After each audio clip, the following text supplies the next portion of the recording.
Good morning, everybody. Thanks so much for being here with us this morning.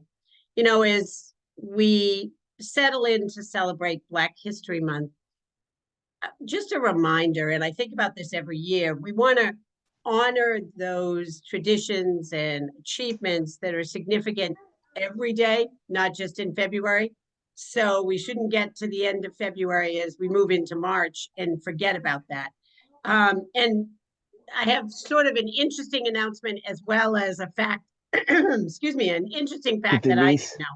know. The first is, and this is a really big get for us, this year for the first time, the National Black Prosecutors Association will be holding its annual conference in Boston.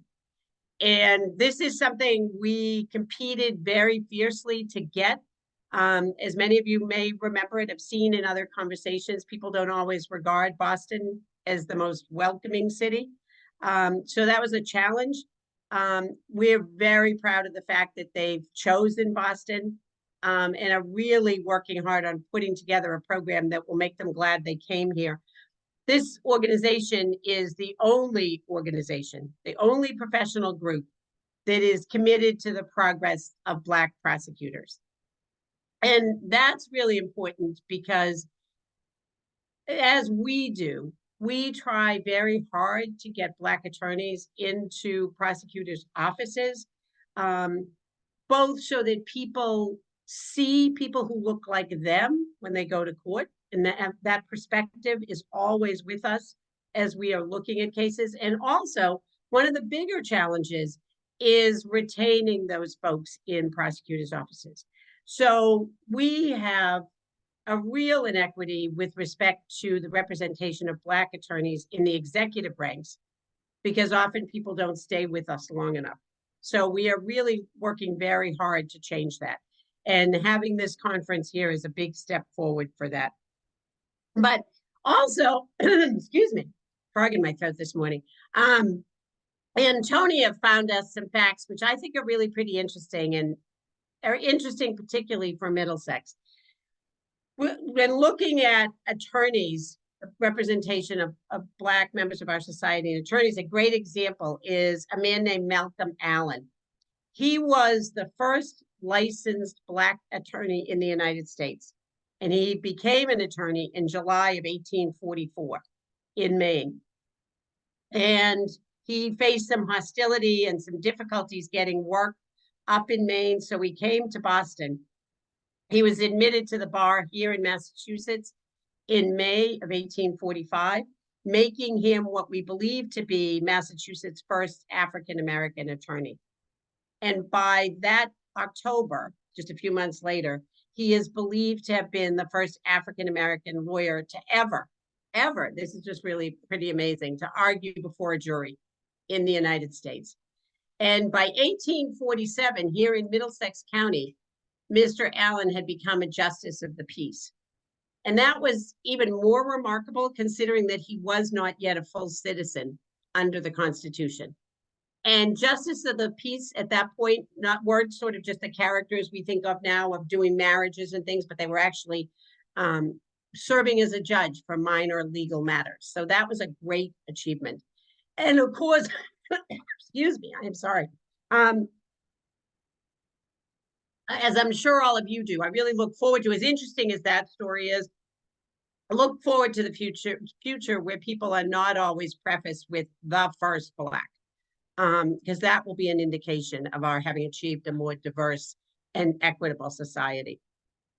So last month, when we celebrated Dr. Martin Luther King's birthday, we were reminded through his speeches and calls to action, his emphasis on youth mobilization in driving nonviolent change.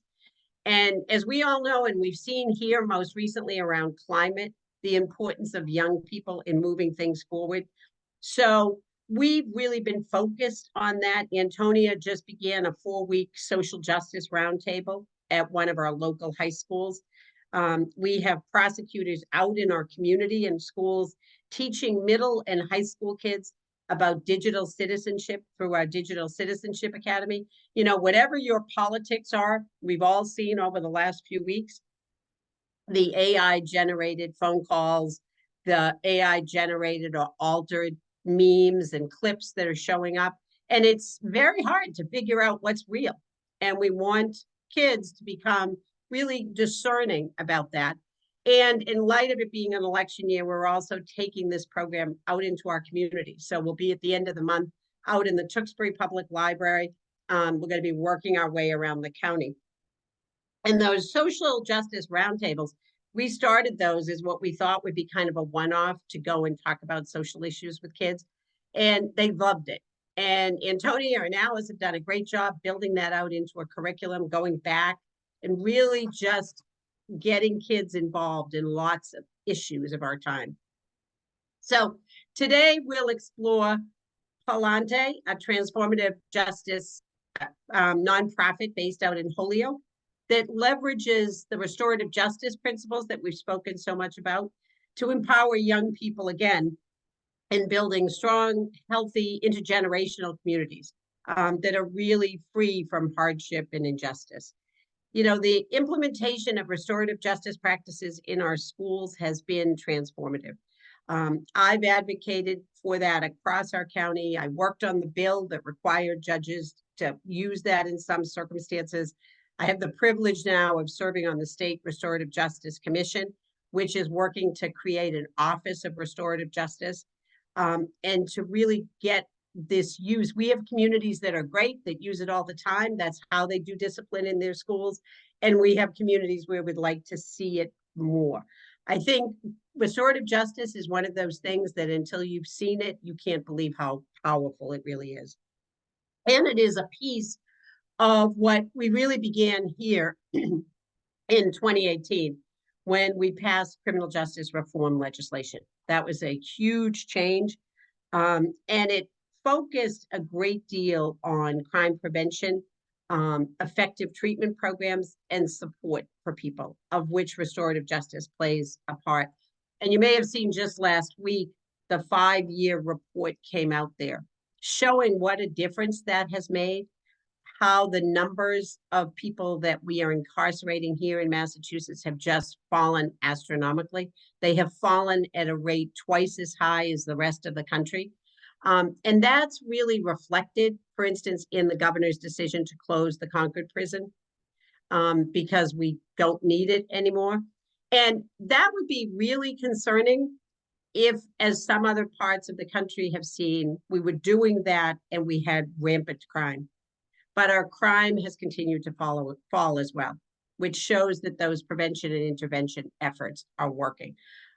We see it in our office, the dramatic decline in crime. And that is, again, really due to the nature of the collaboration that we have built here. So just this week, and also thinking about the specialty courts and the veterans courts and all of those that we've created. But the report also called to mind how much work still needed to be done around racial and ethnic disparities. And just this past Monday, we hosted a training for our staff conducted by Harvard professor Mahzarin Banaji. She is coined the term implicit bias. She teaches at Harvard. Really talked about hidden biases that we have and how exposure to things for kids particularly, but everyone, things like music and movies and social media, just exposure to biases can help to foster that, really fosters that, and how we change that paradigm. And how because they are so insidious and infect so many parts of our lives. So that piece really all fits together. You know, we've worked with the changes in the law. We've developed our restorative justice practice. We've developed our prevention programs. We've gotten kids more involved. And exactly as you would hope, we've seen a decline in crime and a decline in incarceration. So that's been really very successful. So I give you that all as background, and the story of Mr. Allen is just a really interesting fact that we don't always appreciate. Certainly I didn't know, and we didn't appreciate here in Middlesex County. But to get to our guest speaker, we are fortunate today to have with us Luke Midnight Woodward and Caitlin Cruz, who's joining him as well. And Luke is a licensed social worker who serves as the executive director of the program. He brings over 20 years experience in community organizing, conflict resolution, and youth development. He co-founded Palante in 2015. He previously worked as a school-based mental health clinician, providing therapeutic support to LGBTQIA youth and youth of color. So, Luke, we're happy to have you, and we're happy that you brought Caitlin with you, who I know you're going to introduce. Thanks so much, Marian, and thanks everyone for having us. Yeah, I'm really happy to be here and share a little bit about our work, and I'll introduce Caitlin. So Caitlin is a Palante alumna. So Caitlin, what was your year of graduation? Is it 2019? 19, yeah. 19. Okay, yeah. So she was with the program from some of the early days. I don't think it was quite the first year, but maybe the second or third year she joined of our existence, and then came back to work with us as staff. And so her current title is youth coordinator. And so thanks for helping me out, Caitlin. I appreciate it. And this is her day off, so it's especially generous. And Caitlin is just a little more of her bio. She just got her bachelor's in social work, and is going to pursue a master's in social work. And I don't know, do you want to share anything else, Caitlin? I just want to say I'm super excited to be here with you all. Honored to be in the space with you. And yeah, I'm a really proud alumni of the program. I'm excited to tell you all about our program, where it's been, where it's going. Excited. Thank you. Great. So I'm going to share my screen and my sound, and hopefully that will work.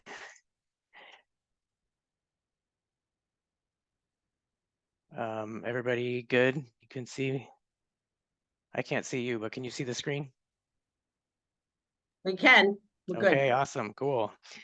All right, there's our beautiful logo. All right, so we're just going to share a little bit about what Palante does, and then we'll be happy to take questions or have a conversation. That's my wonderful introduction. So Caitlin, over to you. All right. So to start, this is me in this video. So for many years, Holyoke High School was ground zero for the school to prison pipeline in Massachusetts. In 2012, we were the fourth in highest suspension rates for Latinx students in the country. And so that was a big deal for us. And really, as a student at the school, I can say for myself and for my peers, we really experienced how, and really saw firsthand how unjust discipline policies really had an effect on people we love. And so in 2015, a group of students and teachers decided to change that, right? So we really drew inspiration from the Young Lords, the Black Panthers, other Black and Brown liberation movements in the past. And we launched the Palante Restorative Justice Program. So I was a peer leader starting in the year 2017, and they haven't gotten rid of me yet. They haven't been able to get rid of me yet. I was a CAB member, a community advisory board member, then a CAB coordinator, and then now I'm a youth coordinator for the program. So this video will really give you a gist of what our work was like till 2022, when we were working directly in the school around youth organizing. And then after, we'll talk to you a little bit more about what our more recent work looks like. Here goes. Hopefully you can hear it. I guess holler if you can't.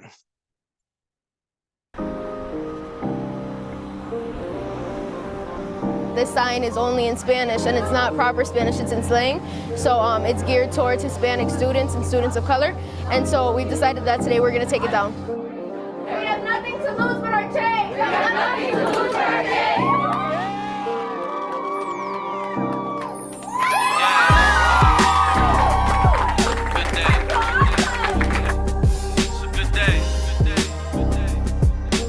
If a group of youth change the system will be broken forever. So it starts with them for generations to come. Youth-led. Peaceful. Changing the system. Woke. For Holyoke and everything beyond that, it's bigger than me. To be honest, it's bigger than Holyoke. Holyoke is a community that's very rich in its culture and its art. You see it everywhere you go every day, hear it, smell it, see it. Holyoke was a very wealthy city at one point. Now it struggles, and most of the people, particularly who live in downtown, make less than $20,000 a year.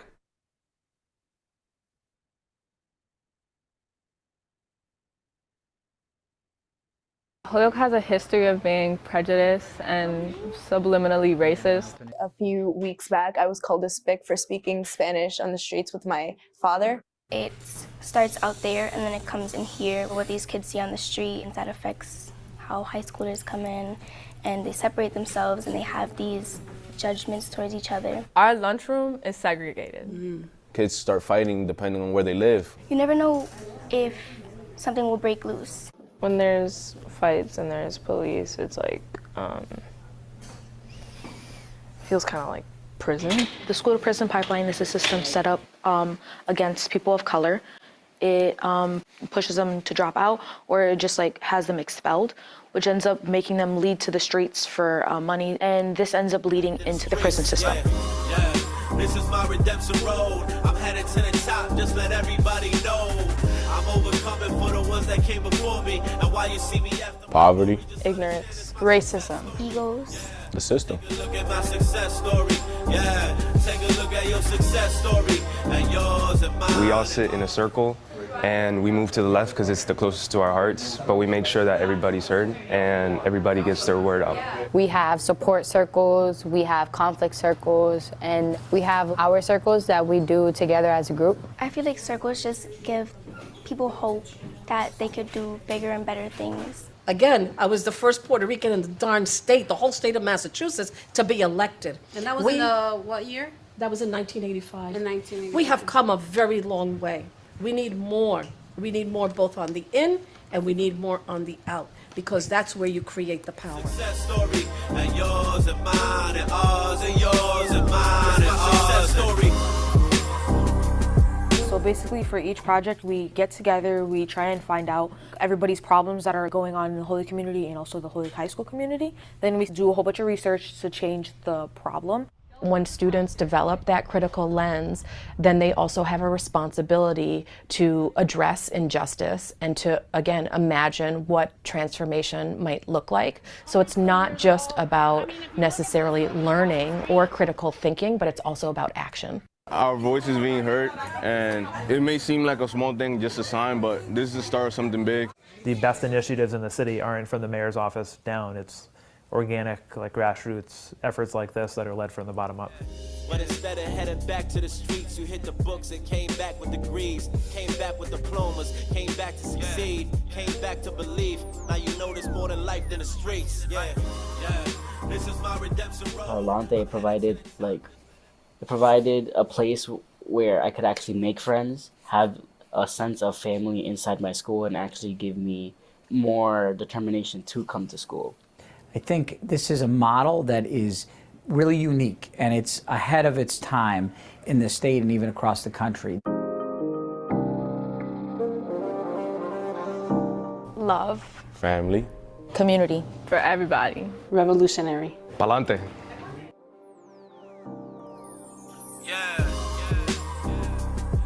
Good day, good day, good day. It's a good day, good day, good day. Okay, thank you for watching that while I figure this out. Okay, there we go. So that video, like Caitlin said, kind of takes us through 2022, when we, how do I say this? We were doing a lot of community organizing in the schools, and there was always a tension between kind of the fact that like we were in the schools, we were kind of employees of the school, but also we were trying to push the school to do things differently. And long story short, that tension kind of came to a head in 2022. We had also grown a lot, gotten a lot of our own independent funding, and essentially wanted to become our own organization. And in order to do that, we had to leave the schools. So we're no longer working with the schools. So we took kind of what we were doing in the schools and moved it into the community. And here you see a piece of art that kind of captures, we did a big strategic planning process when we left the schools to reimagine, who are we, what are we doing now? And this is kind of like captures some of what we came up with. So you can see our values, our mission, which stayed pretty similar, but it's no longer just school-based. And we kept the core things that we do, like youth organizing and youth participatory action research, as you saw in the video, circle practice, youth leadership, we do trainings. And then the vision at the time was that we would have our own space and be in the community. And we're going to share more later, but we're actually just bought a building and have our own space now. So that's that. This image, I'm sure you've seen things like this, just kind of captures how all of these systems kind of interact. Kind of like another way of looking at the school to prison pipeline, how young people get bounced around through these different systems. And Palante, as we reimagined, like, what are we doing now that we're not directly in the school trying to stop school push out from within the schools? We've been kind of looking at this image and thinking, okay, where now can we intervene?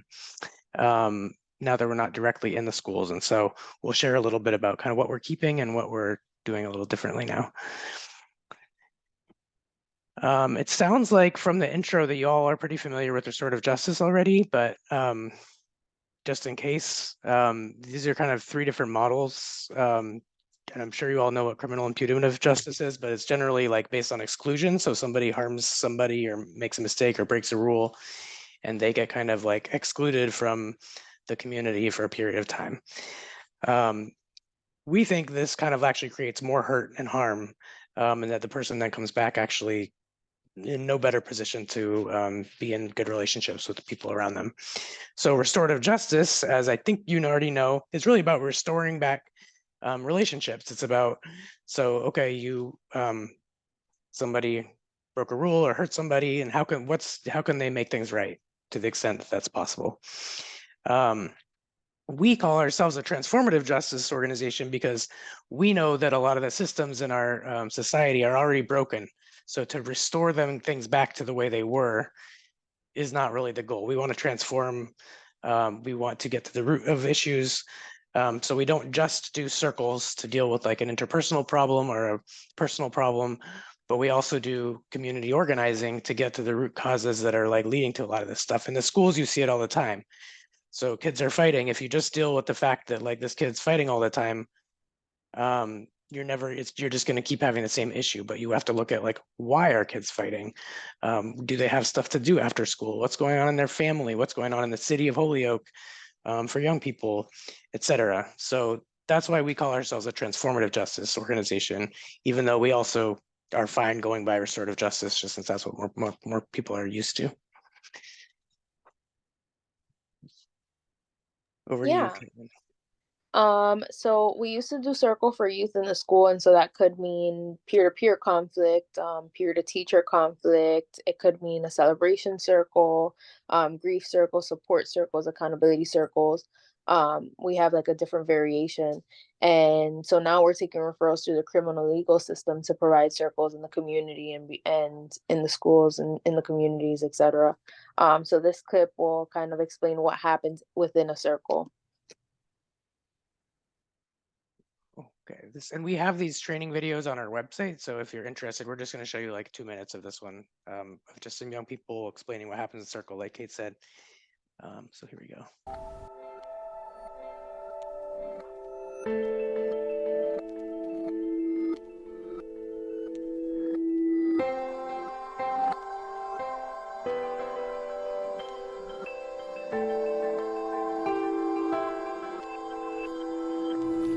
So we start by sitting in a circle, and as you can see, we have our centerpiece in front of us. So the butterflies represent transformation, the 3 young children represent youth leadership, and the candle they're holding represents the fire of our community. The Young Lords newspaper that we have and the Black Panther book represents that we're part of a larger liberation movement. So we always begin our circles with an opening, and it's a way to set the tone of the circle and to invite everybody in. Next, we explain the talking piece. All of our talking pieces are sacred to our peer leaders. When you have the talking piece, you're invited to speak. When you do not have the talking piece, you're invited to listen. The talking piece always moves to the left because that's the way energy flows in the northern hemisphere. Our teacher, Sarah, taught us that if you look at water going down the drain, it always moves to the left. Energy flows in the same way. The person who starts the round usually answers first. We usually start by doing a check-in round, where everybody in the circle gets a chance to speak about who they are, how they're feeling. We'll often ask something funny like, if you could pick any superpower, what would it be? We usually do this to bring humor into a circle. That way we break the ice and everybody feels calm and at ease, especially dealing with a conflict circle. So we also do a round on values, and this is so people can tell us what they need to be their best, most authentic selves. And then we dive straight into the issue. So that's when people tell us what happened, how they were affected by what happened, what they can take responsibility for, what they need to move forward, and what we can do to offer support to them. We always close the circle with a checkout round. This round is a way for the people in the circle to reflect on how it went for them.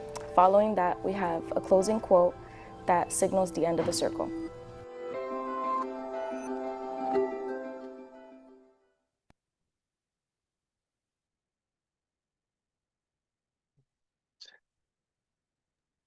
Great, so that is a brief explanation of how Circle works and functions.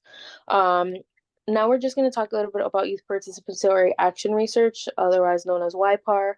While previously working on transforming our schools, now because we're in a different setting, we are broadening our lens to focus on the community, right?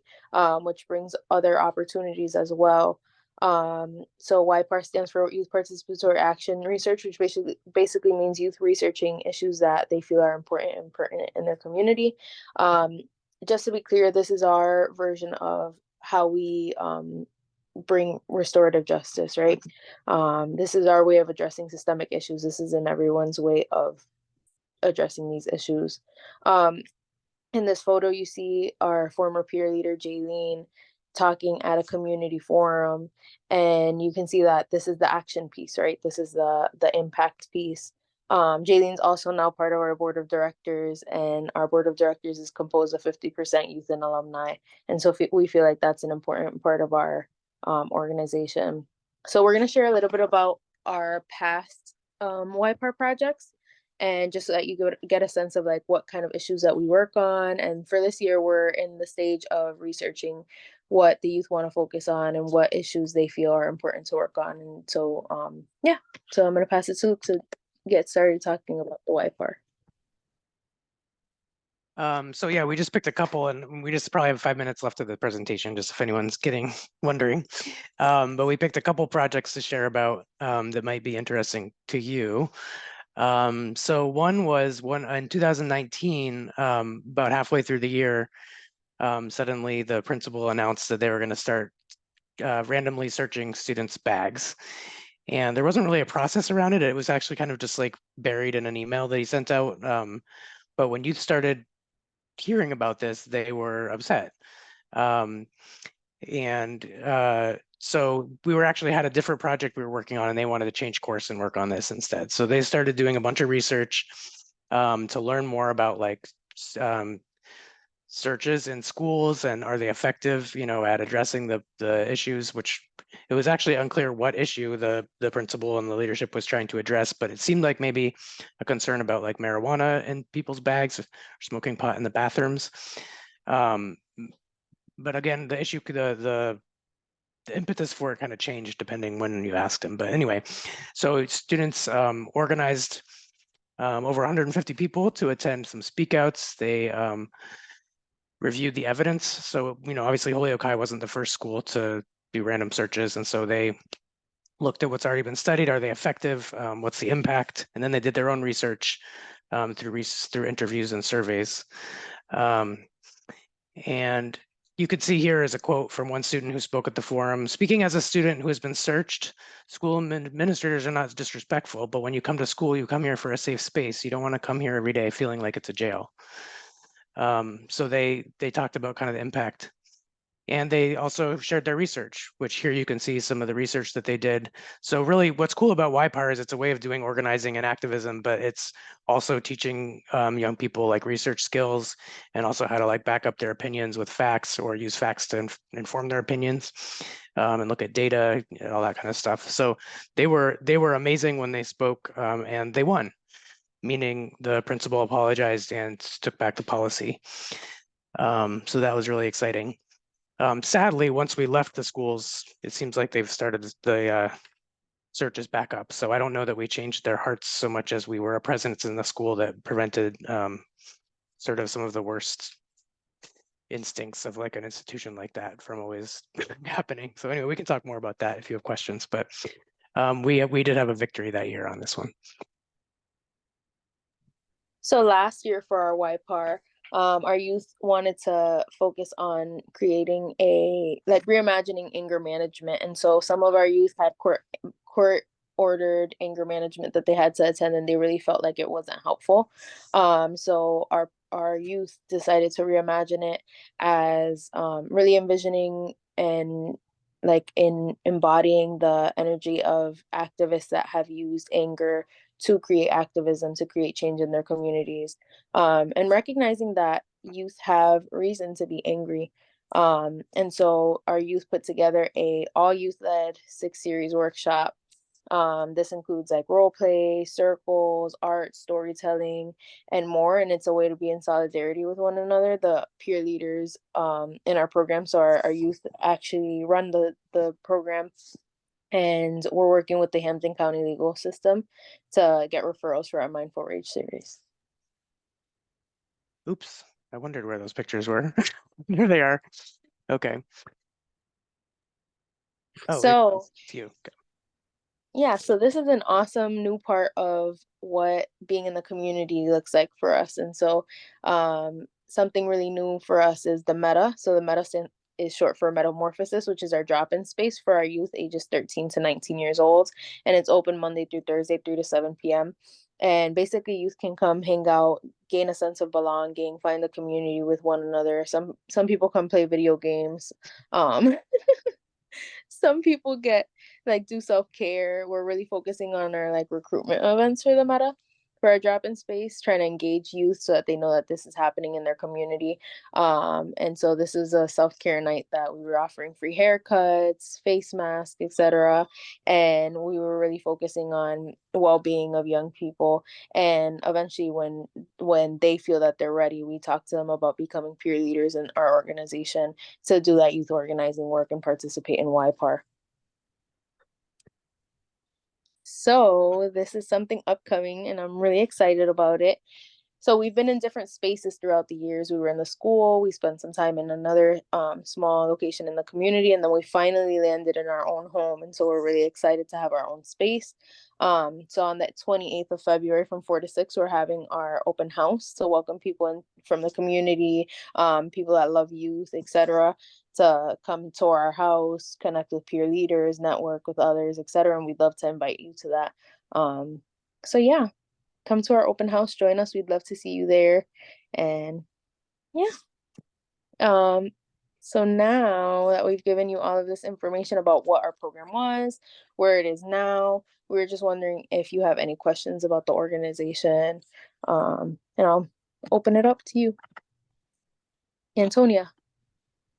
Yeah, so I just I have a couple of questions, but I think what's important for a lot of us that are on the call is how can you replicate this? This is wonderful that it's now in the community. And can you just talk a little bit more about that? How does a town, a city who wants to create this in their community for their youth to begin this? Is there a train the trainer, or are you consulting as you've shifted out of the schools? What is your capacity to help other towns and cities create this for their youth? I'd say that's in progress. I mean, since day one, people have wanted us to do trainings, and we've tried to make that happen. But everything we do, I mean, this isn't a good example, but everything we do is youth led. This is during the school day, so that was a little tricky. But when we go to a training, it's not going to be me giving a training. We would want to go with a group of youth, and we've been in we did a lot of that. Now we've been in so much transition that we haven't had the capacity. So we're gearing back up our vision, as you saw in our that sort of strategic plan art piece. Trainings is a piece of the vision of what we want to be doing, but we need to build up our capacity. And we did get some funding for it, but we're still kind of figuring out exactly how it's going to look. We're working on we're almost done with a training guidebook that will just be available for free online. So that'll be something we thought, okay, let's collect everything we learned from the 7 years in the schools and share it for free. And you know, once it's done, we don't have to go around and do anything. There's also the videos online. So there's those two things are kind of like going to be out there. And then we need to get our stuff together to be able to go around and actually offer trainings as well. Alice? Thank you. Thank you. This was a great presentation. So I have a couple questions, and one of them I think you answered after I wrote down the question, but I was wondering what kind of negative effects there were from you leaving the school. And I think that that example that you used of practices reverting back to possibly doing searches is one of them. So is that, you know, like, how do you deal with that? Like, is the school it's engaged sad. with you? No, so it's sad. I mean, we did, like, as you could see, like, actually that random search policy campaign was one of the kind of like nails in the coffin. It really upset the principal at the time because he agreed to do these community forums, and we supported youth to speak out about, you know, how they felt about this policy in what we thought was really respectful ways, backed up with data, backed up with their personal experience, you know, but he felt really attacked. So he did back down, but it didn't seem like it really, I was always waiting for like his heart to shift. Listening to these personal stories, I don't know how you wouldn't, but it didn't.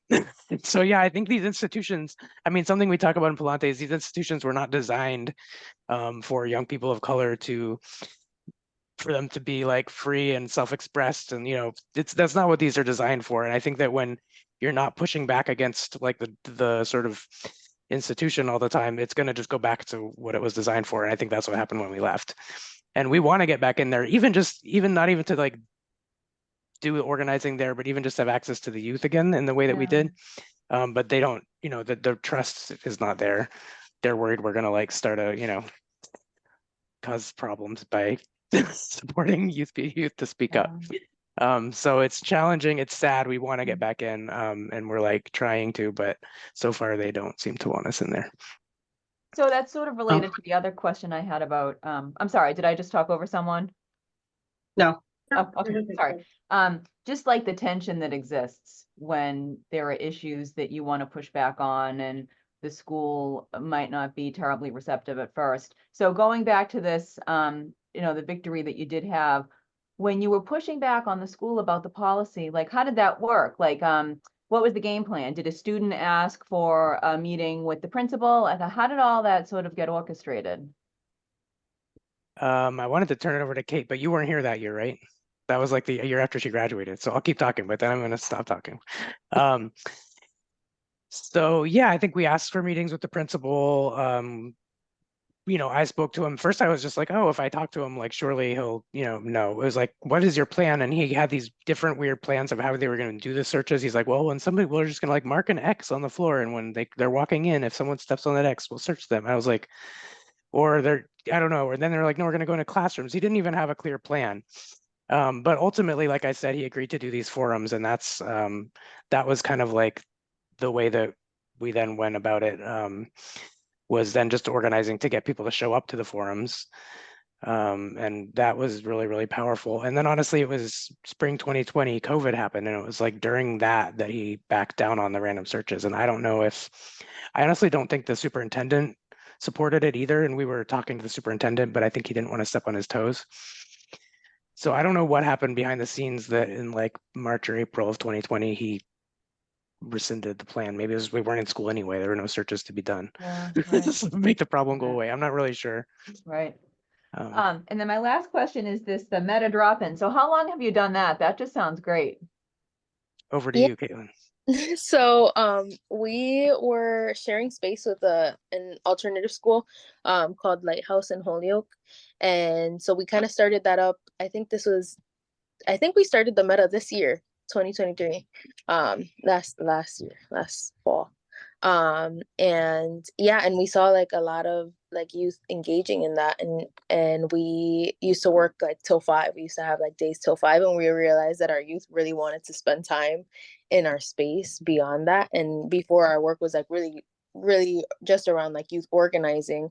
And we have like these like peer leader meetings for that youth organizing that happens on Wednesdays, but we realize like they have peers that are also interested in engaging. And so like really it's such an amazing space. There's young people coming to just like spend time with each other. All of our staff members, like within our roles, is the responsibility of like spending time and connecting with youth in the Meta, which is like a beautiful model as well. And so yeah, so we started the Meta in 2023. And The house looks great. Did it look like that when you bought it, or did you guys paint it? it was actually a management company. It was the Blue House, and so like everyone in Holyoke knew it as the Blue House. Our colors like ongoingly have always been this like hot pink and black, and our youth actually chose the colors for the house, and it's in the community it's had such an impact as well. I think it's so cool to say to people like, you know, that pink and black That's great building on Linden, and people pass by it, they want to know what's going on, what's new, because it's a change. That's and so yeah. The neighbors were like, "Why are you painting it black? It looks like a haunted house." But now that once they added the pink, it looks super cool. Everybody's into it. Great. Thank you. I love it. I drive by it every day. Yeah, I think cool. it just looks so inviting. That was a great idea to paint it that Nice. color. I wanted to paint it the whole thing hot pink, but the youth overrode that and wanted it to be black with pink. So that's fine. No, I like the color. I don't know if Alice is done because nice to see you again, Luke, by the way. Yeah, same. I have a few questions, and nice to meet you, Caitlin, because I'm going to be a little selfish here because I am in Holyoke, so I have a couple of questions. I do the diversion here in Holyoke Juvenile Court, and I agree with DA Ryan about the numbers being way down. I think what concerns me in Holyoke, though, about the numbers being way down, like in my diversion program, is we're finding way more serious cases, gun cases. Like gun cases are out of control here. I'm really disappointed that you're out of the school. I think it was great that you're in there, and I'm not even talking from the legal standpoint. I'm talking from a person who has a teacher in, you know, a daughter who teaches there and a granddaughter who goes there. They're really kind of a mess right now. There's a lot of bullying, a lot of fighting, and that's where I think it's sad that you guys aren't in there doing your restorative justice programs. And I guess I was going to ask the same question that Alice asked, like, the school sending you people for those kind of reasons? Because they're not sending them here to court. I mean, I don't know. We really it was amazing. Like being in the school was so hard. I mean, on so many levels, including personally, like, because you're in the building every day where people don't really want you there and don't support the work you're doing. So it was like, you know, so there was that. But so we left, but we kept a staff member there, hoping to kind of keep the relationship. So we were like, okay, we're our own organization. We want to partner with you. But at the end of 2022, they said, we no longer want to partner with you. We're starting our own restorative justice program. And that was kind of that. But I think what they wanted was they always wanted to control our work and not have us do the organizing and just deal with fights. So I think probably what they're doing now is just dealing with fights. And from what youth are telling us, it's not going too well. So yeah, I mean, we, you know, as much as there was hurt on both sides, I think between, you know, us and them, like we would totally work with them again, but so far we're not getting much of a response.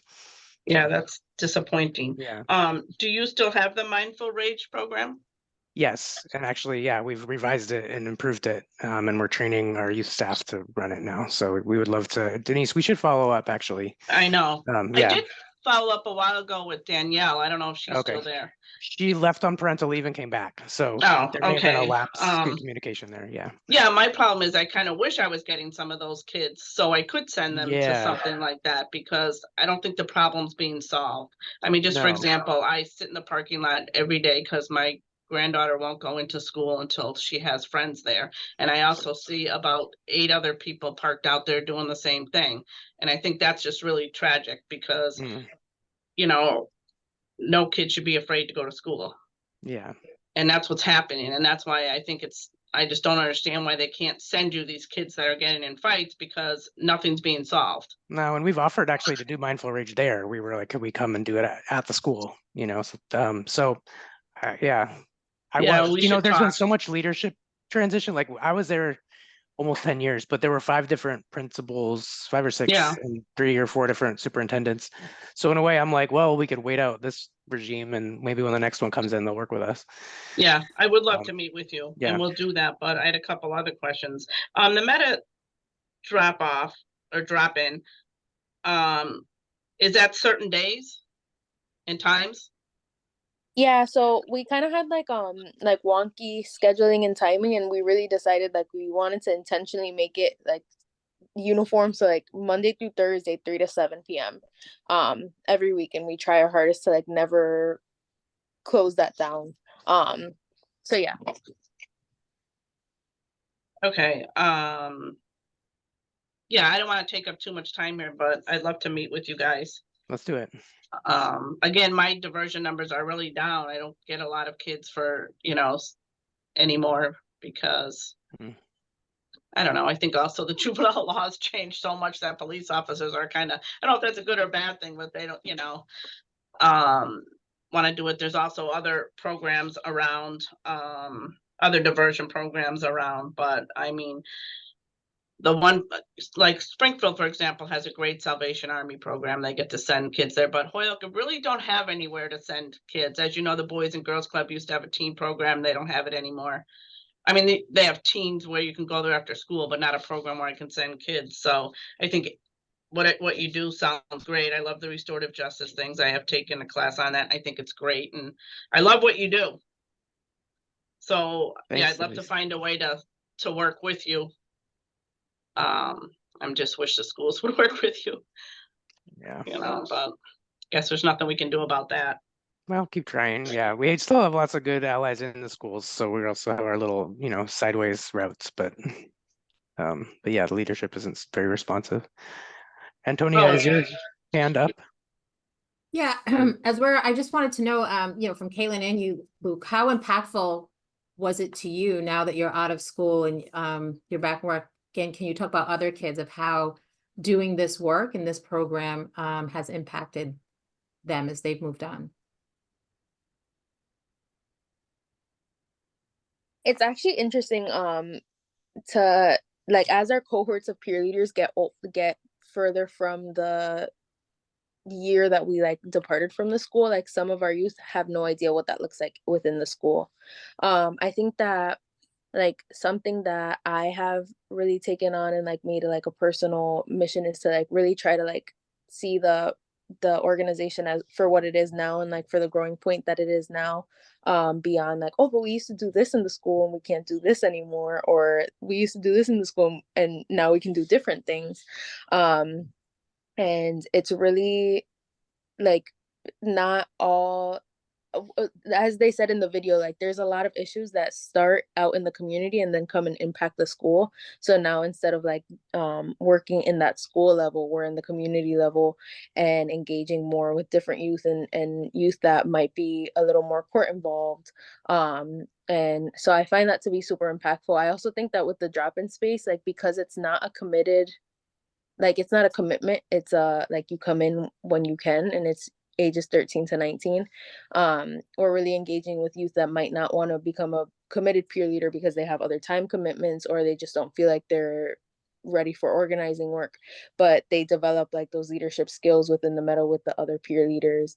So I think that impact and just seeing like how our young people have engaged people that they go to school with, like as you know, like one of the challenges that comes with us not being in the school anymore is we had direct access to the youth like all day. So our recruitment efforts have to look a little different, and it's been so powerful and impacting to see how the young people bring in their peers. So it's not necessarily us going to them and saying, hey, we have this cool program, but it's also the youth saying to them like, hey, I'm part of this thing that's making a real change in my life. Come see what it's about. That's awesome.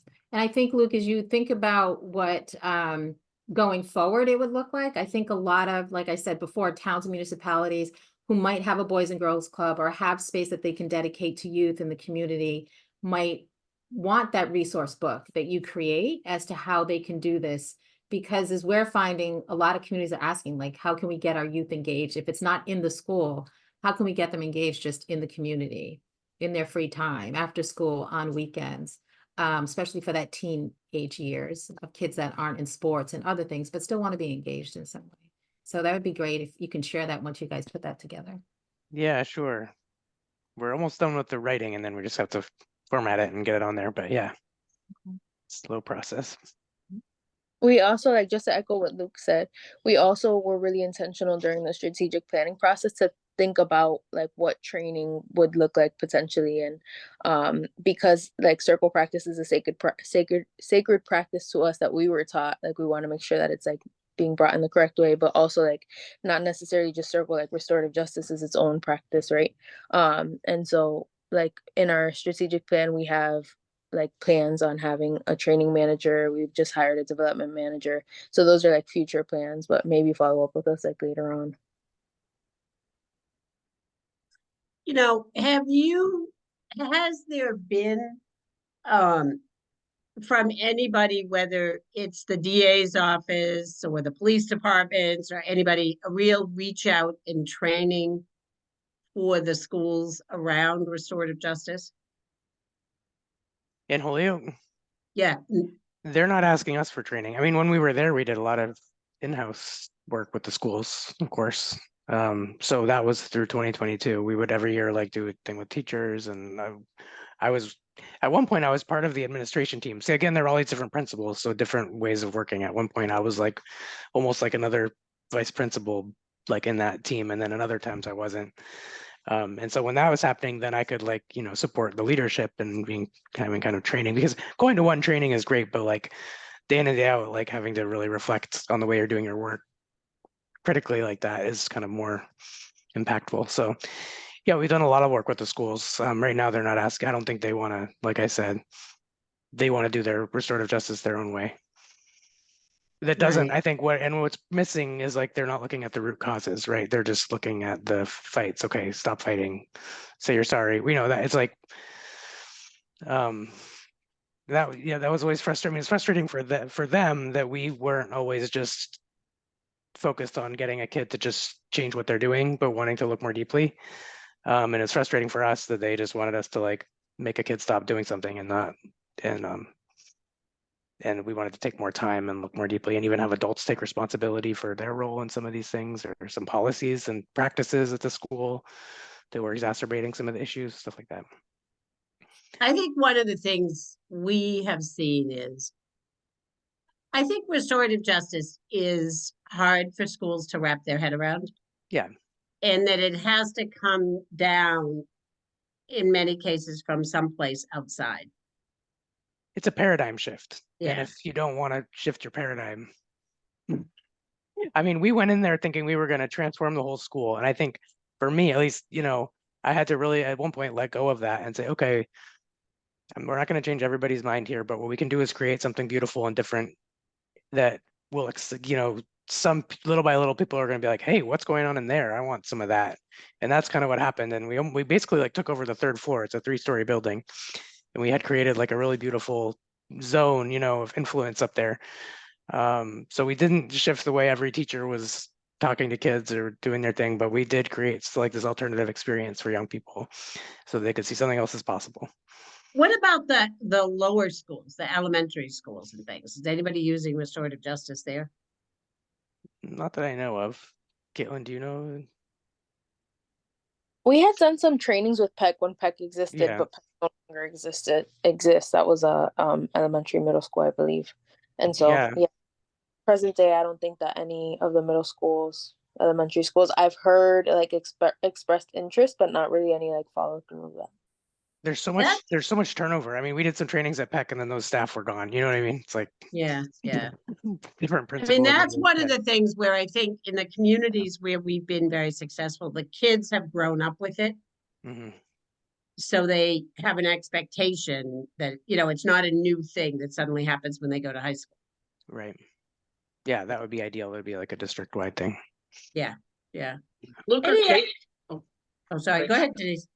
No, I was just wondering, like, have you guys tried to talk to the school about, like, maybe if there is like a fight or something, just giving them, you know, asking them to go to your Mindful Rage program or anything like that? Could you send cards in there and just have them? I think we sign could up. do more. I'll say like I met with the, I mean, if you guys want to hear, like I met with the principal like in the fall and she just wasn't sure she wanted us in there at all. And she was going to get back to me. And then she hasn't responded to any of my emails since then. So that's kind of where that's at. Well, I think it yeah. would be even better to get into the middle schools.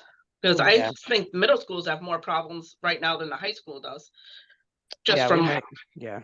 what I'm seeing, you know, maybe some of the middle school principals would work with you. I mean, they gotta be tired of dealing with it. I mean, They are, yeah. And yeah.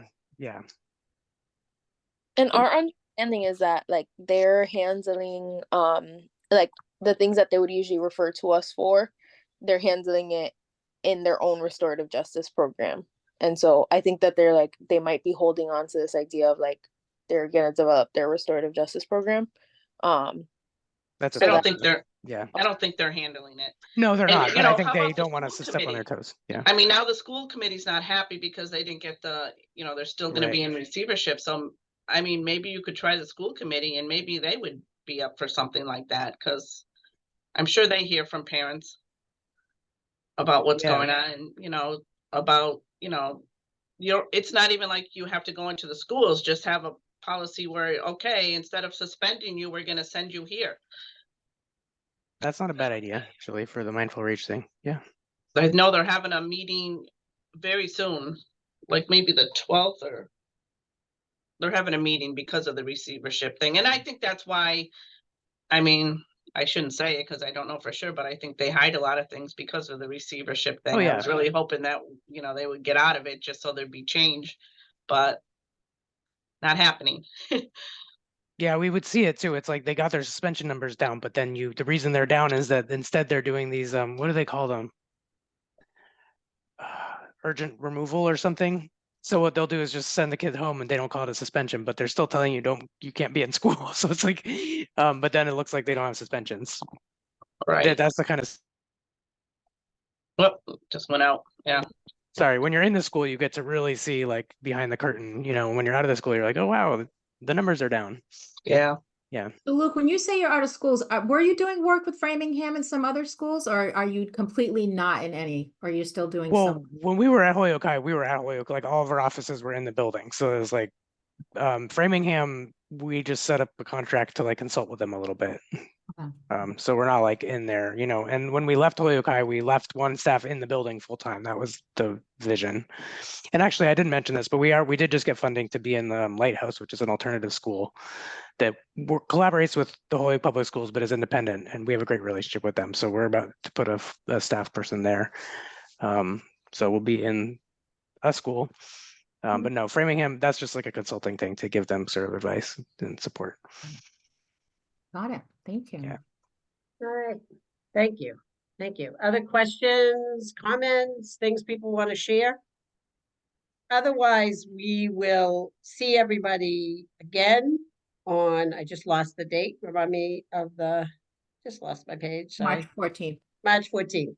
So if there are things that people would like to explore more, maybe as a result of hearing about this or things that we can be helpful with, please reach out to Antonia. We're happy to put things together. And Luke and Caitlin, thank you both so very much. Yes. Take care. Thanks so much for having us. and Be you well, guys also everybody. All Take right, care. Take care. Bye-bye.